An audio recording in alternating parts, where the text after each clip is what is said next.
Right, welcome back. Matt Side here at the Nippon Budokan. It is the close of day 4 at the World Championships. What a day we've had. 4 days of really, really terrific competition. Not sure how long we can keep this up for, but every day there seems to be a real talking point. Some terrific action. I'm here with Neil Adams, Anthony Corelli, and first of all, Loretta Cusator. Loretta, tell us about that under 63 kilo category final. Well, it was awesome, wasn't it? And to be honest, I think the Japanese brought the game to her. She really did. Toshihiro was there, she was prepared, and I felt there was a lot more opportunities for her to score with the Osotagaris, the Makakomis. For the French, she started, I felt, in the final block, looked flat considering what we'd seen in the early part of the day. She was firing, she was really up for every match, she was destroying the complete field. When it came to that final block, it just seemed that she was deflated slightly. She wasn't as sparky as what we'd seen her earlier on, and that showed in the semi-final. And again in the final, the pressure was on, and I could see a little bit of a flaw there. I think she felt that pressure going into that final, and it worked. It was exciting, it really was. And my goodness, 7 minutes? Over 7 minutes in a golden score. Golden score? Those girls have got big hearts, big tanks, they can go. And tears when we saw at the end, tears from Clarissa. Well, I think they were tears that I thought she was either going to be sick or she was going to collapse. It was one or the other. But it was emotional. It was wonderful to watch both of those athletes just fight it to the end. And it was, do you know what, it was just so sad that was only one gold medal to be gained. Both deserved. Neil Adams said something along the same lines, and I was going to give everybody a shot at a different weight category or a different contest, but because it was so good, I'm changing my mind. I'm going to give everybody a go at this. Anthony Corelli, we're going to come to you in a second. Neil Adams again on the under 63 kilo category final. Well, it was hard, wasn't it? And the most wonderful thing about that is, the end. I mean, it was.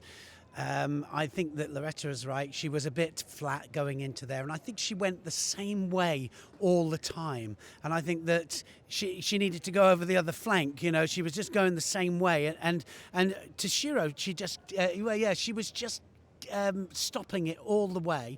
But in the end, what happened was Toshiro, actually, she's the one that committed to a technique, and it was action. We were talking, weren't we, about it, action reaction that managed to get Clarice that door and that way in, because she attacked first of all, she went for it, she wanted to win it, and then she made a mistake. Anthony Corelli. Yeah, I couldn't believe how quickly the regulation time just ate up. And then 7 minutes plus into golden score, the match was so intense, it did not seem like 12 minutes of fighting time. It was just incredible. Everyone was just glued to the screen or to the live action, yeah. And given the fact that she was going for her 4th world title, she was against the Japanese, number 1 favourite in Tokyo, where the Olympics games are going to be held next year. There was a lot of pressure for Clarice Egbegnenu coming into this contest. I'm just going to go back to Loretta to talk on that kind of pressure where you have to go up against the home favourite with so much at stake. Well, many years ago that I felt that. Well, that's why I've come to you. And it's not only the actually going out there and fighting against a home crowd of such a favourite athlete. It's just the media that haunts you. Everywhere you go, there's people watching, there's questions being asked. The pressure is on all the time. And Clarice, she's the reigning world champion. And she's got a lot to live up for. And the way she fought throughout the day, you thought she's living up to that title. She's world class. And like I said, in this final block, things started to change, and I think that was the psychological edge that I think Toshiro had over her.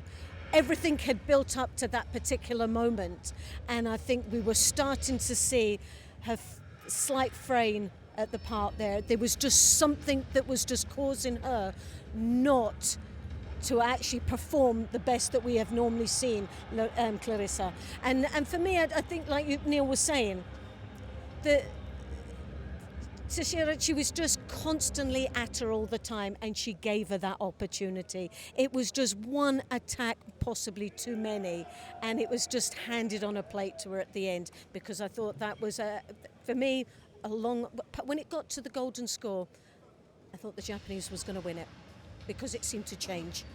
Right, Neil, your thoughts on the 81 kilo category, not necessarily the final or the winner in particular, but anything that you've seen that you thought that was worth bringing out, the final itself, if you like.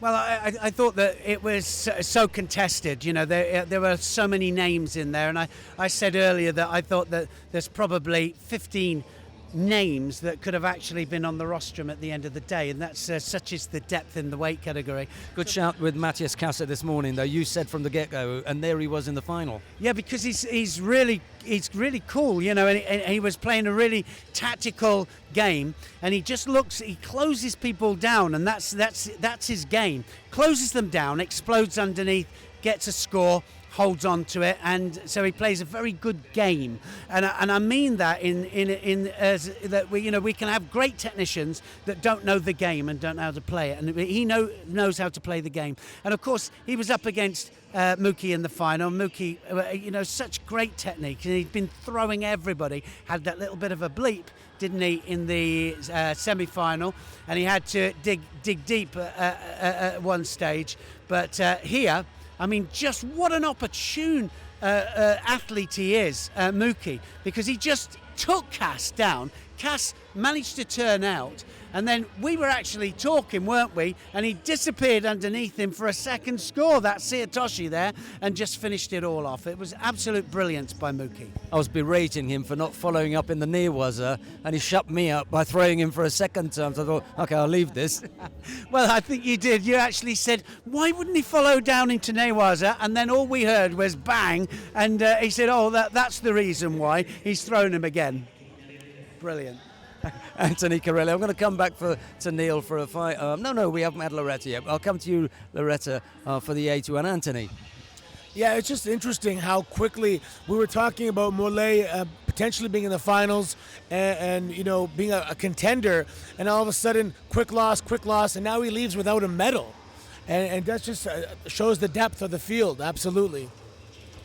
He had that little, not hiccup, it was... He took a blow to the head in round 4, and I don't know whether it was how serious it was or whatever. And but he then went to polish off Hassan Khalmuzayev of Russia, the Olympic champion. At that point, I thought, this is it. It's going to be his day now.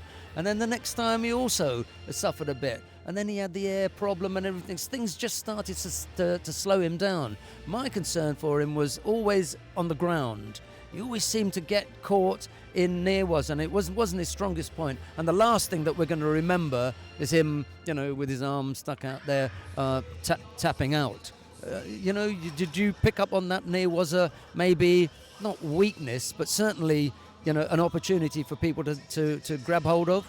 Yeah, and Matthias Cass, his newaza is strong. His transitions are seamless. Sometimes I think he attacks just to get to newaza, and when he found that arm and pulled it out, yeah, it was stunning, but it was very effective. So, Loretta, your thoughts on the under 81 kilo category? Anything that you saw that you want to pick up on?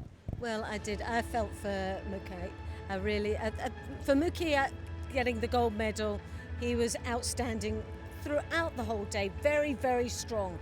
And in that final against Cassie, to me, it was like the man versus the boy, wasn't it? They were miles apart in not only their physical maturity when you look at them, but that mental sharpness, that hardness, that determination. It was just shining through Mookie for me. And but then Malay, I felt for him when he lost that semi-final. I think his heart really sunk. This is the reigning world champion, and he goes out and not getting in that final, not a chance to get into the final. And I think when he came out, I think he was a little bit broken. There was a blankness there in his expression. He came out and then he realized he was up against some more tough opposition, and he just didn't have the spark. He didn't have that sharpness. He didn't have that belief anymore in him, and I think that's what was just sunk in him. We're going to come to Neil Adams next for a final word. But just before we do that, I want to touch on a couple of things that Loretta said. First of all about Cass, maybe not immature, but not quite the finished product. It was only 2 years ago that he was junior world champion, so he's having to step up there. And then one that we haven't mentioned at all, who also missed out on being there, who really gave us a good show, was Mohamed Abdallal, because he really pushed Sagi Muki all the way. If during the day Sagi Muki was pushed at all, it was by Mohamed Abdallal. Really gave him a good contest. Neil, your final thoughts on 81 then? Last thought, I thought that the Japanese put the wrong person in. I thought they should have put Nagase in. But, I think that Nagase, the last 2 tournaments, we've seen him just come back onto form. I think he would have been a threat to them all. I think quite a few of them were quite glad he wasn't in it. But